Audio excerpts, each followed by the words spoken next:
En direct sur CNews, l'analyse et le débat autour de l'actualité du jour. Et cette actualité, c'est la mobilisation des routiers. Alors le mouvement reste limité pour le moment. Les stations sont ravitaillées, les blocages sont peu à peu levés. Et le gouvernement, quant à lui, espère bien tourner la page de ces ordonnances. Alors que faut-il penser de ces mobilisations aujourd'hui? À quoi servent-elles? La rue peut-elle encore modifier quelque chose sur cette séquence politique et sociale? On va en parler avec nos invités. Jean-Sébastien Ferjou, bonjour et bienvenue. Bonjour. Directeur et fondateur du site Atlantico. Avec nous également Marc Landré, bienvenue, chef du service Économie France du Figaro. À vos côtés, Danielle Simonet, bienvenue. Vous êtes l'oratrice nationale de la France insoumise, c'est le titre qui vous est dévolu. Et nous accompagne également... Bonjour. Bonjour à vous. Adélaïde Zulvi-Karpasic, bonjour, bienvenue. Vous êtes la directrice de l'Institut de sondage BVA Opinion. Alors d'abord, sur l'actualité, est-ce qu'on en sait à cette heure-ci? Les routiers se mobilisent, ils sont déterminés, mais Marc Landré, apparemment, le mouvement reste limité, les stations sont ravitaillées, les routiers sont eux-mêmes délogés par les CRS. Quel point peut-on faire de cette mobilisation à l'heure actuelle?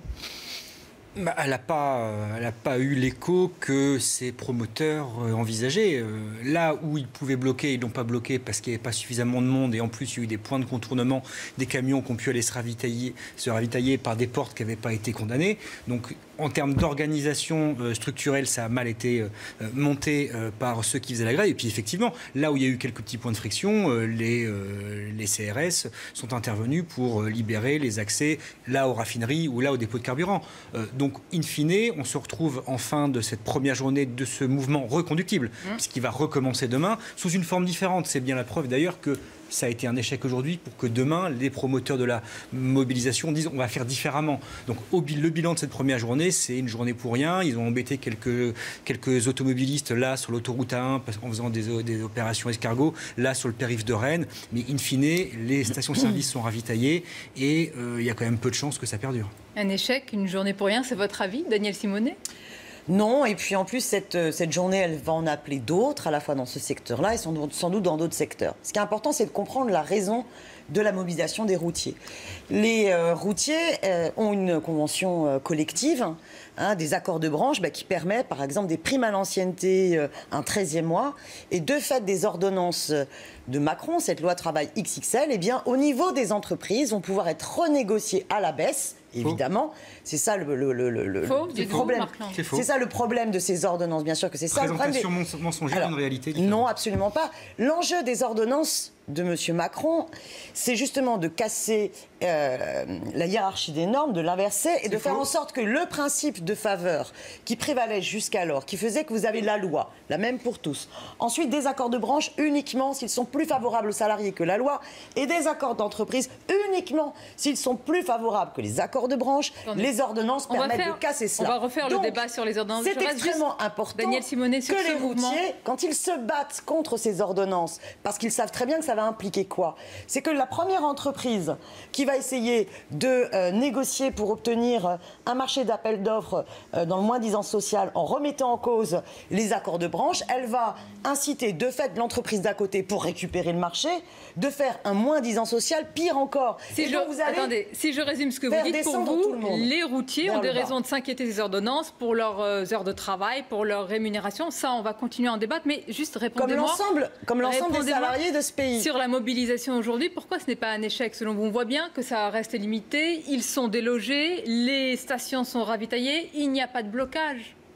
Mais alors, moi d'abord, j'ai pas assez d'informations à cette heure sur... Vous remettez en cause celle que nous avons. Non, c'est fini, là. Non, mais j'ai pas assez d'informations sur les actions qu'ils prévoient de faire demain, comment est-ce qu'ils vont s'organiser. Je leur dis bon courage, merci à vous pour votre bataille, parce que vous vous battez pas simplement pour vous, la catégorie de salariés routiers, mais vous vous battez pour l'ensemble des salariés de ce pays, et même, je dirais, plus globalement, pour tout le monde, parce qu'on ne peut pas accepter cette casse d'un siècle d'acquis conquis par les salariés. C'est l'ordre social même de notre société qui est remis en cause des routiers. Jean-Sébastien Ferjou, il y a toujours d'ailleurs ce débat éternel entre le droit permanent, évidemment, qu'on défend tous de manifester, de protester, de descendre dans la rue, et là, ce sont des blocages, c'est différent. Il y a une nuance, est-ce qu'il faut la faire aujourd'hui, cette nuance? Et c'est pour ça que les CRS peuvent déloger les routiers aujourd'hui. C'est sûr qu'il y a une nuance manifestée, c'est exprimer une opinion, bloquer, c'est contraindre parce qu'on est en situation de le faire, y compris quand on est une minorité. Alors après, ça peut ou ne pas être le cas, mais enfin aujourd'hui, en l'occurrence, on voit bien que c'est plutôt une minorité. Essayer de contraindre une majorité silencieuse à accepter justement les revendications de cette minorité. Donc bien sûr que la nuance, elle est importante. Après, un conflit social, c'est un conflit. Donc un rapport de force est un rapport de force. Et justement, précisément, ça dépend de qui est du bon côté du rapport de force pour voir comment ça va évoluer. Moi, ce qui me frappe... Mais plus clairement, c'est légitime selon vous les blocages ? Oui. Et moi, ce qui me frappe est la question que ne semble pas se poser ni les routiers ni Madame Simonet, en l'occurrence dans la démonstration qu'elle vient de nous faire, c'est comment expliquer qu'avec le code du travail que nous avons déjà, les routiers soient dans la situation dans laquelle ils sont. Parce que effectivement, le secteur du transport routier est un secteur sinistré, y compris d'un point de vue social. Là, mais je ne vais pas contester ça, mais précisément parce qu'il y a toujours une raison que vous oubliez absolument dans vos raisonnements, c'est qu'une entreprise ne peut pas forcer des gens à travailler s'ils n'ont pas envie de travailler. Et ce qui se passe à l'heure actuelle, c'est qu'il manque au moins 17 000 chauffeurs routiers en France parce que c'est un secteur avec des conditions de travail difficiles. Même si les routiers français sont plutôt les mieux payés d'Europe, c'est quand même des horaires qui sont extrêmement contraignants. C'est évidemment contraignant d'un point de vue physique, c'est contraignant en termes de vie familiale et donc on manque de chauffeurs. Est-ce que vous croyez que c'est simplement le code du travail qui permet de les protéger? Non, on voit bien que non. Et pris dans l'autre sens, encore une fois, vous oubliez vraiment que les entreprises ne peuvent pas forcer les salariés à travailler, d'autant qu'on le voit bien. Vous l'avez vu, on l'a vu avec les CRS ce week-end, mais c'est de plus en plus le cas. Le congé maladie est devenu un outil de régulation. Daniel Simonet va vous répondre dans quelques instants. Non, mais les employeurs, ils le savent très bien. Je vais finir juste ce tour de table. Un point sondage important, parce que là, on a différents sondages. Où en est l'opinion par rapport à ces ordonnances? Est-ce que vous le savez? Parfois, on voit des sondages, on voit une majorité de Français qui sont, notamment dans le Figaro, Marc Landré, qui sont véritablement pour ces ordonnances, et d'autres, contre dans l'humanité. On voit que c'est plus nuancé. C'est dingue, hein. Lisez Atlantico.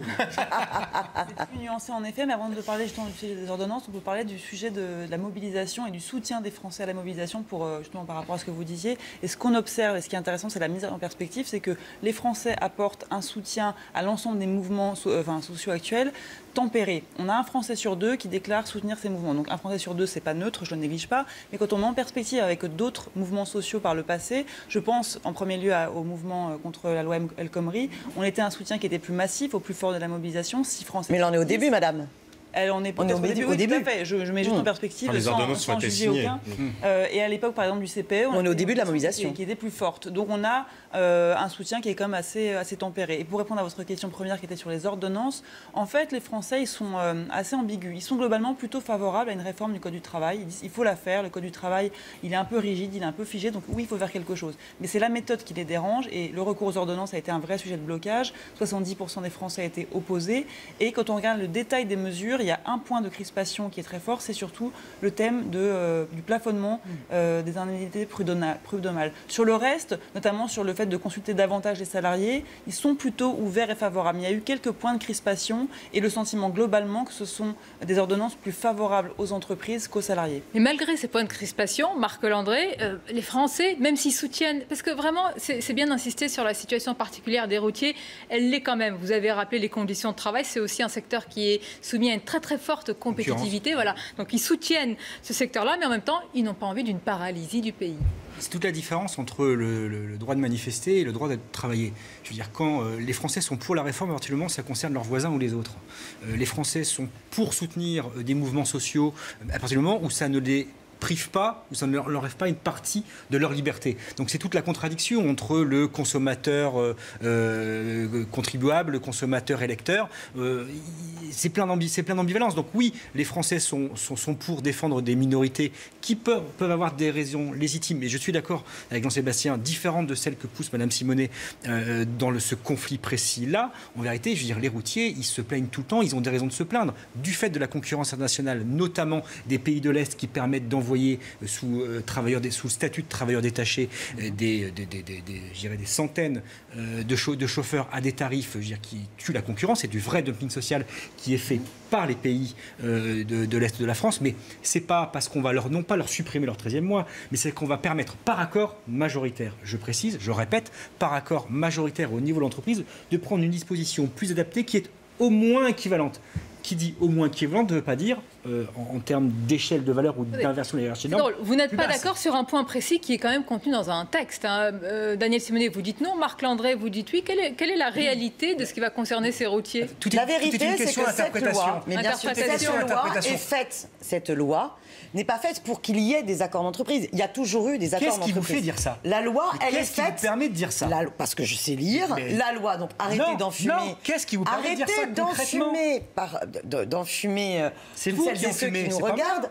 La loi, elle est faite pour permettre à ce que des accords d'entreprise puissent déroger au principe de faveur vis-à-vis des branches. Voilà l'objet de la loi. Non. Bien sûr que si les ordonnances ont cette vocation-là. Par exemple, elles font en sorte que le CDI n'est plus simple, le CDD n'est plus régi uniquement par la loi, mais elle peut être renégociée dans les branches. Adaptée dans les branches. Donc 700 branches. Donc combien sont-ils? Donc nous combien n'existent pas? Donc combien n'ont aucune existence légale? Dites-moi sur les 700. Dites-moi combien vont pas se redonner une existence légale pour justement augmenter et développer la précarité. Pardonnez-moi de déranger votre tête-à-tête. C'est super. Mais Daniel Simonet, il y a une réalité. Attendez, Daniel Simonet, il y a une réalité. Les ordonnances ont été signées. Moi, j'ai envie de comprendre. Non, alors justement, je vais répondre à cela. Les ordonnances ont été signées. Très bien. Donc, on nous dit, rentrez à la maison, tout ça est fini. Et puis, c'est pas la rue qui gouverne. Et donc, celles et ceux qui nous dirigent oublient de dire que, quand même, le droit de manifester est inscrit dans la Constitution. Il serait bien, donc, de le respecter et de ne pas mépriser et insulter celles et ceux qui usent de ce droit inscrit dans la Constitution. Souvenez-vous, lorsqu'il y a eu la loi sur le CPE, la loi avait été promulguée. On nous avait dit, rentrez chez vous, c'est fini. Et les mobilisations avaient été... Daniel Simonet, il y a une différence. Attendez. Que la loi avait été abrogée, que le CPE avait été abrogé. Nous n'étions pas en début de mandat. C'est très différent politiquement. C'est très différent. Ah oui. Mais vous qui êtes une fine politique, vous l'avez remarqué. Il y a une grande différence. C'est que M. Macron, pour la première fois dans la Ve République, alors qu'il vient à peine d'être élu, dégringolade complètement dans tous les sondages. Et sa politique qu'il mène et qu'il impose est d'une violence sociale sans précédent. Et en aucun cas, quand il s'est présenté devant les électrices et les électeurs, il ne l'avait dit. On revient au point sondage. Adélaïde, de samedi, attendez, Daniel Simonet. Plus de monde Adélaïde, le 18 mars. C'est extraordinaire. Il y a une détermination qui est forte. Vous ne lisez pas le journal du dimanche. C'était le dernier sondage. Alors, moi, je n'aime pas beaucoup commenter les sondages, parce qu'un jour ils sont hauts, un jour ils sont bas. Malgré tout, est-ce qu'on peut noter qu'il y a une consolidation, une inversion de la courbe pour Emmanuel Macron, contrairement à ce que dit Daniel Simonet? Alors, il est vrai que ça a été le premier président aussi impopulaire sous la Ve, mais je dirais que ce n'est pas pour ces raisons-là. Quand on regarde le détail, quand on essaie de comprendre les raisons de l'impopularité rapide d'Emmanuel Macron, c'est pas la réforme du Code du travail qui transparaît. Ce sont plutôt une espèce d'impatience du peuple français qui a envie de voir des résultats tout de suite. C'est aussi le fait qu'il a été élu par un socle électoral un peu fragile. C'était pour certains électeurs un choix par défaut. Donc quand on a un socle de départ qui n'est pas très solide, il s'effrite beaucoup plus vite.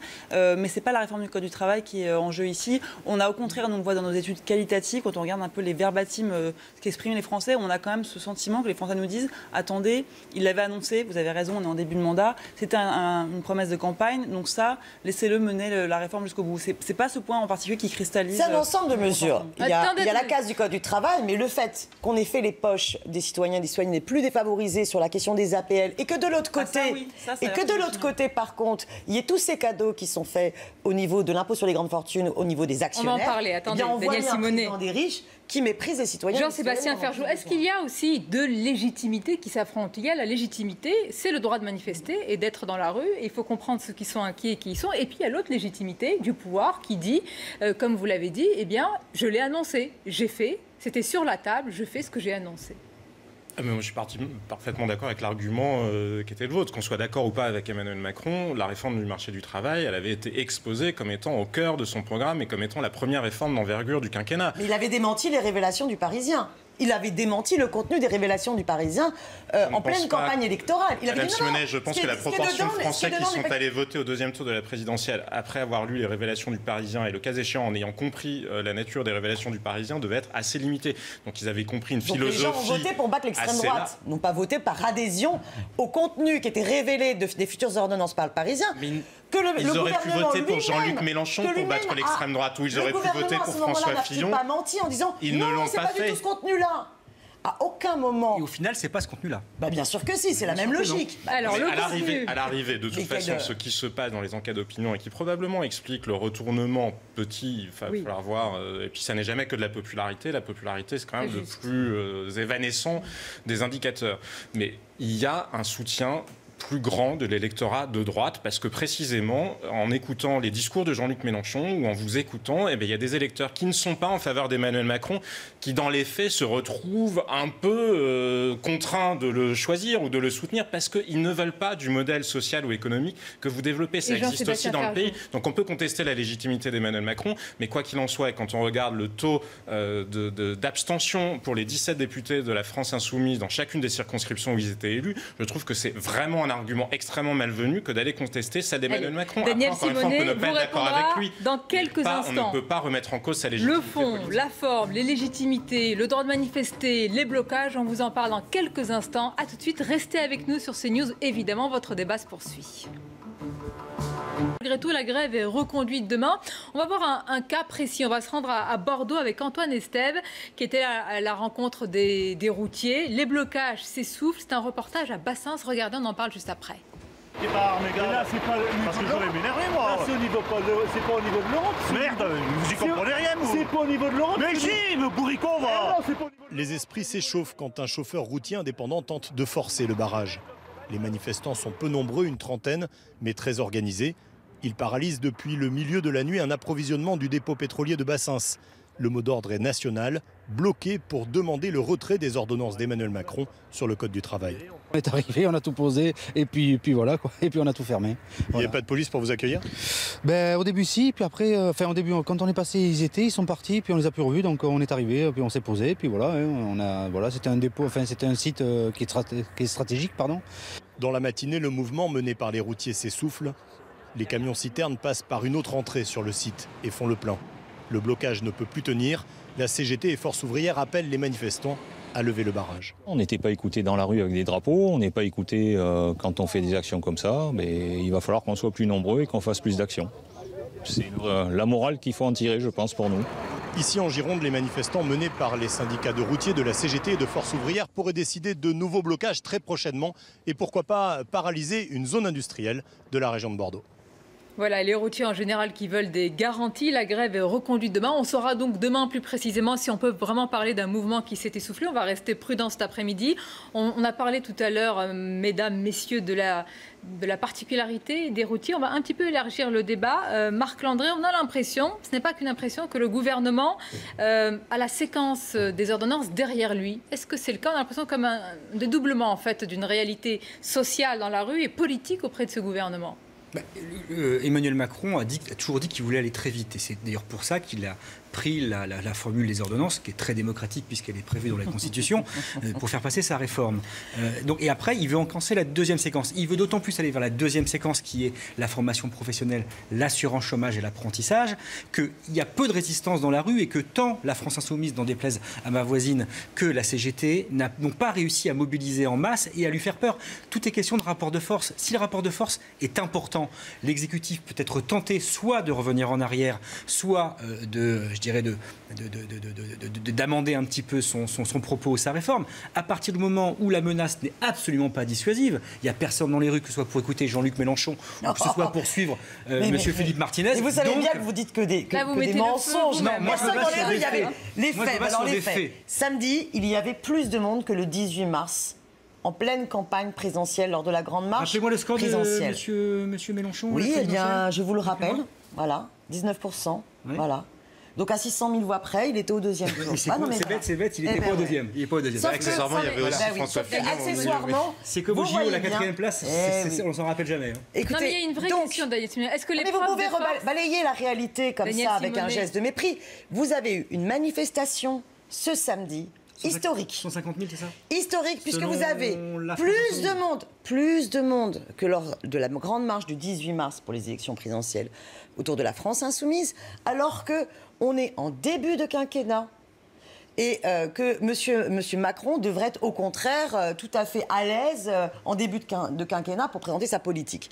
Les mobilisations, elles viennent de commencer et on voit tous les secteurs, les uns après les autres, sont en colère contre la politique de ce gouvernement. Vous allez avoir ce jeudi la manifestation des retraités. Vous allez avoir le 10 octobre une manifestation historique des fonctionnaires. Déjà, vous dites c'est historique. Mais bien sûr, c'est déjà historique. Il va y avoir la manifestation des retraités, il va y avoir une manifestation de retraités. Voilà. Et excusez-moi, mais ce qui est historique, c'est que le 10 octobre, vous avez d'ores et déjà un arc de force syndical extrêmement large, une unité sans précédent. Comme à chaque fois. Attendez. Daniel Simonet, on a compris. Pas du tout comme à chaque fois. Vous êtes pour l'agrégation des mécontentements. En tout cas, vous l'espérez dans la rue pour faire, dites-vous, reculer le gouvernement. Et Jean-Sébastien Ferjou, est-ce que l'épreuve de force, quels que soient les chiffres, est-ce que l'épreuve de force, parce qu'elle est politique, il y a réellement aucune autre force n'est en capacité de faire ce que nous avons fait. Il y a un face-à-face aujourd'hui entre Emmanuel Macron et Jean-Luc Mélenchon. Et d'ailleurs, beaucoup disent que ces deux leaders veulent avoir ce face-à-face interposé.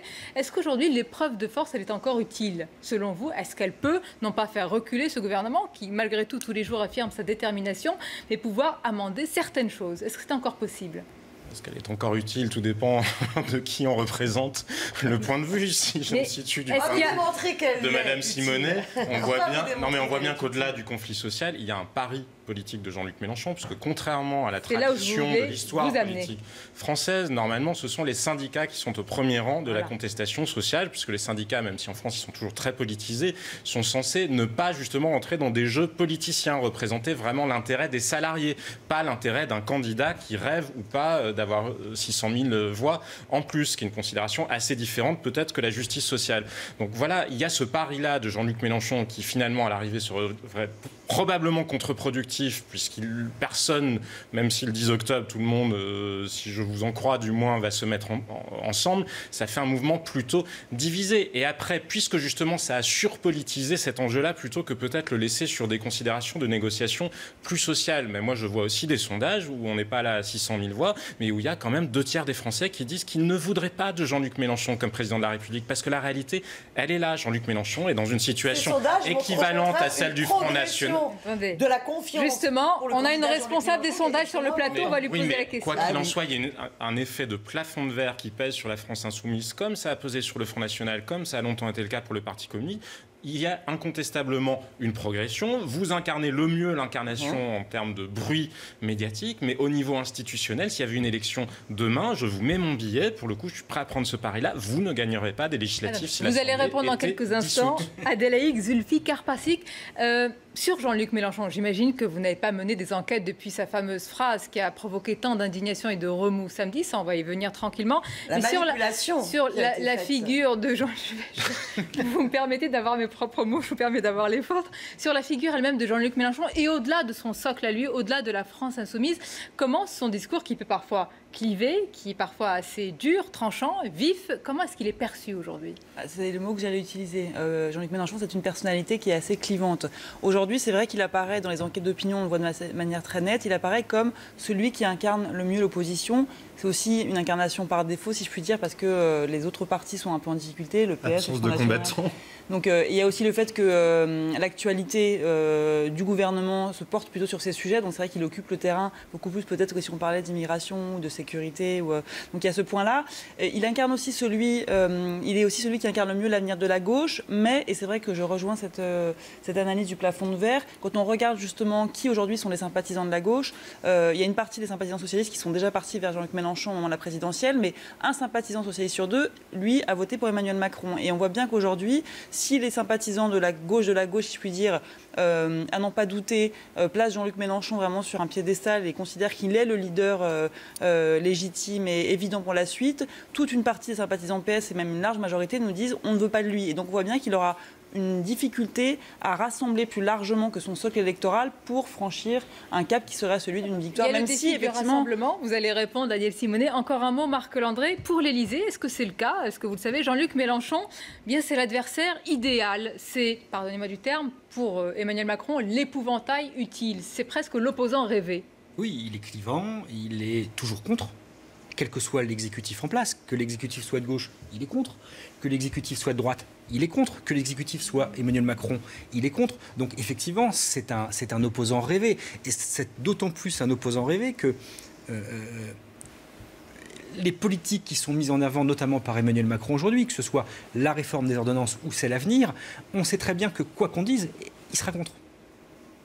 Donc, et comme effectivement vous le disiez, il n'y a personne à côté, il n'y a personne au PS, il n'y a personne au centre, et qu'à droite, ils sont eux aussi embourbés dans d'autres considérations, dans d'autres problèmes. Voilà, ils sont plus préoccupés par leur nombril de l'élection à la tête des Républicains que par le sort de la France. Il est tout seul. En vérité, il est tout seul sur le piédestal face à Emmanuel Macron, qui en est bien content. Maintenant, je suis désolé, une fois de plus, n'en déplaise à ma voisine, Jean-Luc Mélenchon n'a fait que 19% à la présidentielle. C'est un excellent Elle va vous bloquer, attention. Mais il n'a fait que 19%. Le monde ne tourne pas autour de Jean-Luc Mélenchon. Si, nous progressons. Mais c'est sur des voudrais réagir par rapport à une chose que vous avez dit, qui me semble intéressante, parce que vous avez dit finalement, il est toujours contre qu'on ait un gouvernement de gauche ou un gouvernement de droite. Mais en fait, en vérité, qu'on ait un gouvernement qui se dit de gauche, sous Hollande, ou un gouvernement qui se dit Macron, ni de gauche ni de droite, on a toujours en fait la même politique néolibérale. Bon, donc la question elle n'est plus droite-gauche, parce que les citoyens et les citoyennes, finalement, à travers ces mots, ne perçoivent plus de différence, puisque la politique qui a été menée au nom de la gauche a décrédibilisé le terme de gauche. Comme Emmanuel Macron, vous ne reconnaissez plus le clivage gauche-droite, vous reconnaissez un clivage libéralisme-antilibéralisme. Non, vous n'avez pas entendu ce que j'ai dit.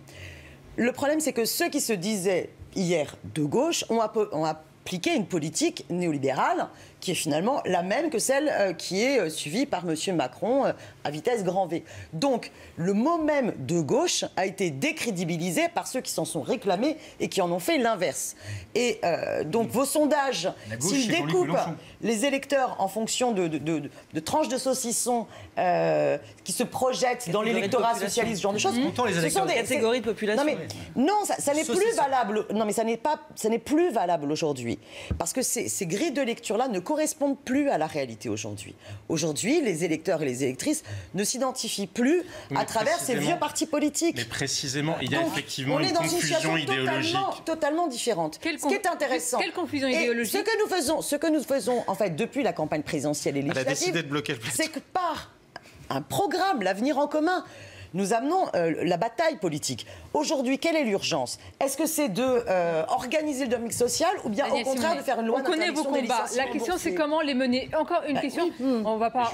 Ça fait 2 jours qu'on fait l'exégèse d'une phrase. Je vais vous laisser quand même réagir à cette phrase parce qu'elle va participer quand même à peut-être cliver encore plus un électorat ou en tous les cas une partie des Français. La phrase sur les nazis, dans la même phrase que le gouvernement qu'Alain Juppé. Vous, au moment où vous l'entendez, vous ne tiquez pas, rien du tout. Non, pas du tout. Et c'est pour ça que vraiment on assiste là, de la part de Macron et des différents représentants de La République En Marche, et de tous ceux qui soutiennent cette politique-là, voilà, de tous ceux qui sont effrayés par ce qui est en train de se mettre en branle avec la France Insoumise et toutes les autres formes de contestation de la politique du gouvernement, c'est qu'ils disent jusqu'où ça va aller cette mobilisation. Donc ils ont organiser un buzz autour d'une phrase en faisant une manifestation de diversion. Parce que, objectivement, cette phrase n'est absolument pas choquante. Que dit M. Jean-Luc Mélenchon? Il répond à M. Macron qui dénigre la rue après avoir insulté les électeurs et les électrices qui soutiennent, qui sont contre sa politique de feignant. Voilà, qu'est-ce qu'il dit? Il dit, attendez, quoi, la rue a toujours eu un rôle dans notre histoire importante. Pas de Révolution française sans à un moment donné que le peuple prenne la rue.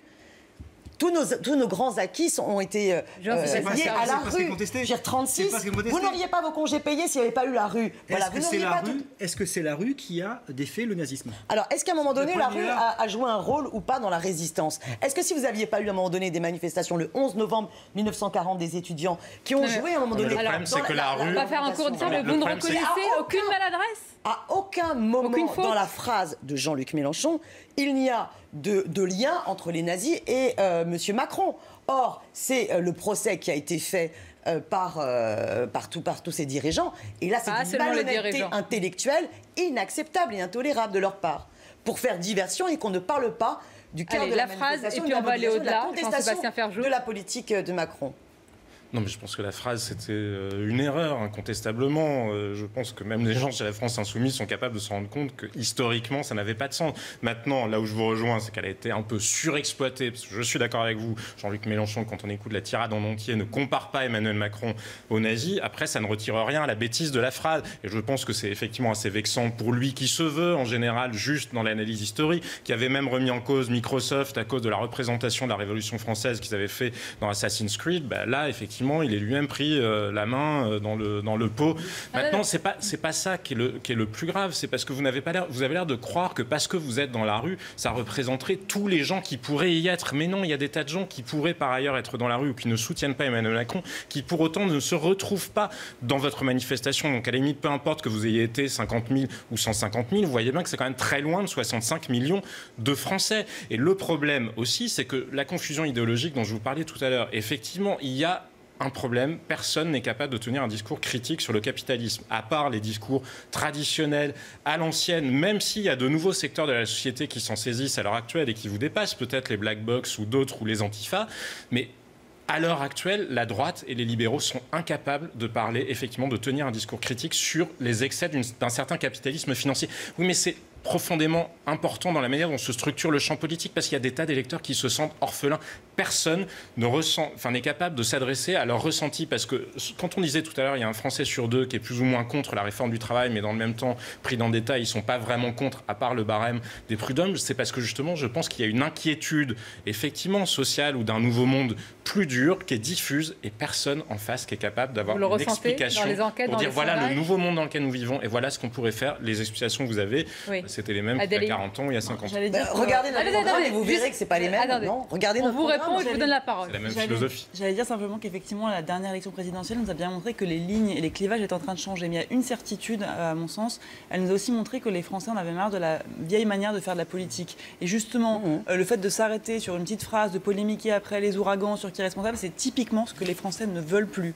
Et je pense que voilà, pour eux, il y a un enjeu, il y a une perte de confiance dans les politiques, il y a une crise du résultat. Et donc, tant qu'il n'y aura pas de résultat, notamment sur le plan de l'économie, ils ne voudront rien avoir d'autre. Et voilà, donc la polémique, je ne veux pas donner tort ou raison à qui que ce soit, mais je pense qu'elle est stérile et vaine. C'est intéressant. Donc, culture du résultat, des fruits concrets. Marc Landry, et justement, le gouvernement qui enchaîne vraiment à un rythme soutenu. Les annonces, les réformes, on va écouter le Premier ministre tout à l'heure qui a annoncé un plan d'investissement. On l'écoutera un peu plus tard. Quel est le prochain, selon vous, combat à venir? C'est le budget qui s'annonce compliqué. Ça va être une tâche ardue. Le budget ne fera pas descendre les gens dans la rue, à part quelques petites micro-mesures. Non, mais il fera parler l'opposition, peut-être au-delà de Jean-Luc Mélenchon. Oui, à droite comme à gauche, elle parlera de toute façon. Et encore, la droite est très embêtée parce que ce budget met en œuvre un certain nombre de préconisations qui étaient dans le programme de François Fillon, le programme libéral, ou du moins certaines mesures libérales. Donc ça va être compliqué pour elle de se positionner, même si elle sait bien qu'elle aura plus de chances de le faire sur les questions budgétaires et fiscales que sur les questions sociales. Le vrai combat, notamment qui va pouvoir mobiliser la rue ou qui pourra mobiliser les amis de Madame Simonet, toujours prompte à descendre dans la rue, voilà, c'est l'assurance chômage, les droits des chômeurs. Droits des chômeurs, donc l'assurance chômage. Sauf qu'Emmanuel Macron, il a prévu d'étendre ce droit à des gens qui n'en ont pas, qui ne l'avaient pas aujourd'hui, à savoir notamment les indépendants. Et ça, c'est toute la question sera de savoir si on va réduire les droits actuels de ceux qui sont au chômage et qui sont indemnisés pour pouvoir étendre ce droit à d'autres. Le chômage, la lutte contre le chômage, et l'un des arguments, en tous les cas des points qui a été développé aujourd'hui par le Premier ministre qu'on va écouter, c'est la formation, avec quand même plus d'1 million, c'est bien ça, de jeunes et 15 milliards qui sont consacrés à la formation. On écoute Édouard Philippe sur ce sujet. Deuxième priorité, nous voulons édifier une société de compétences. Cette société de compétences, elle passe en pratique par la transformation de l'université. Une société de compétences, c'est aussi une société qui investit dans la formation et les personnes pour favoriser le retour à l'emploi du plus grand nombre d'entre eux. À cet égard, nous allons former et accompagner vers l'emploi 1 million de chômeurs faiblement qualifiés et 1 million de jeunes décrocheurs. Voilà, on va conclure sur les pistes à venir, les réformes à venir. Quoi, Daniel Simonet? Vous voyez lui-même n'y croit pas. On voit bien qu'il n'émet aucune conviction. Il sait pertinemment que ça n'est pas sa politique en matière de formation qu'ils vont annoncer, qui va en aucun cas agir dans la lutte contre qui aiderait à la formation des Français. Contre le chômage. Aujourd'hui, on a à la fois un problème de très mauvaise répartition des richesses et on a un problème d'une politique... et de formation, vous le reconnaissez quand même. Mais on doit surtout faire au-delà de tous les clivages... une politique de relance pour se préoccuper des carnets de commande des entreprises. Regardez le ton qu'il met lorsqu'il annonce ces mesures. Jean-Sébastien Ferjou, en tous les cas, le gouvernement mise. On verra s'il y a des résultats rapides, constatables pour les citoyens. C'est une nécessité aujourd'hui, compte tenu de l'impatience que l'on sent à la fois sur ce plateau et surtout pour les Français. Mais la formation professionnelle, oui, personne n'en doute, d'autant que ce sont plusieurs dizaines de milliards d'euros qu'on y consacre chaque année et que c'est un secteur où il y a un gaspillage monumental, épouvantable, et justement bien des financements plus que douteux sur les organismes qui sont censés assurer la formation à l'heure actuelle. Maintenant, moi, ce qui me frappe aujourd'hui, c'est le résultat des élections en Allemagne, parce qu'on peut parler des routiers, on peut parler des 150 000 personnes qui étaient à la République, mais il y a quelque chose de beaucoup plus important, c'est ce résultat-là, parce que le pari politique d'Emmanuel Macron, qui était de dire je fais des réformes structurelles pour essayer de convaincre les Allemands de mener une politique monétaire notamment plus accommodante et d'approfondir la zone euro, ce pari-là, malheureusement, il est en train de voler en éclats sur la réalité. Formidable transition, puisque c'est le thème de mon prochain débat justement, avec d'autres invités, mais vous aurez l'occasion de revenir sur ce sujet et d'autres. Et puis, à partir de 18h30, ce sera Enrico Letta, l'ancien Premier ministre italien, auteur de ce livre « Faire l'Europe dans un monde de brut ». Ce sera intéressant de connaître justement, au lendemain de ces élections allemande, son avis sur l'Europe et ce que peut faire le couple franco-allemand et aussi avec l'Italie. Restez avec nous sur CNews. Merci à vous à suivre. C'est un rappel de l'actualité et vos débats, bien sûr.